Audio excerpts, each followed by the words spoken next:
અત્યારે મહદઅંશે આગ પર કાબુ મેળવવામાં આવી છે। અત્યારે કુલિંગની પ્રક્રિયા જોરશોરથી ચાલી રહી છે। સાહેબ, મુખ્યમંત્રીએ સમગ્ર વિગતો મંગાવી છે, શું રિપોર્ટો મંગાવી, તમે શું માહિતી રજૂ કરી? મુખ્યમંત્રીશ્રીએ આ ઘટનાની તમામ વિગતો મંગાવી છે અને ગઈ રાતથી જ મુખ્યમંત્રી સતત સંપર્કમાં હતા, ચિંતા વ્યક્ત કરતા હતા। સાહેબ, ઇલીગલી કન્સ્ટ્રક્શનની પણ વાતો સામે આવી છે,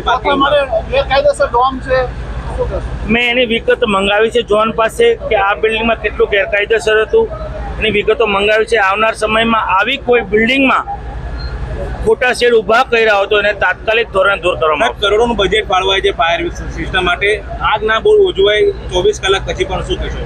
આપને હું વાત કરું, આ બિઝનેસ પેટ્રોલિયમ વસ્તુ છે ને સિઝન છે, તમામે પોતાના ફેબ્રિક્સ ભર્યું હતું દુકાનમાં, એટલે આખું પેટ્રોલિયમ વસ્તુ છે। જ્યારે આગ લાગતી હોય તો પેટ્રોલિયમ વસ્તુ તરત આગ ઓલવવામાં થોડીક વાર લાગતી હોય છે, પણ અમારા તંત્રએ ખડે પગે રહીને આગ પર કાબુ મેળવ્યો છે।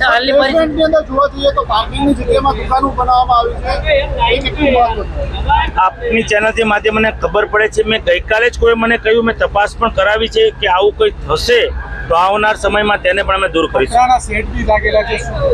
પત્રના શેડ લાગ્યા છે, તેની વિગતવાર મેં ડિટેલ્સ મંગાવી છે।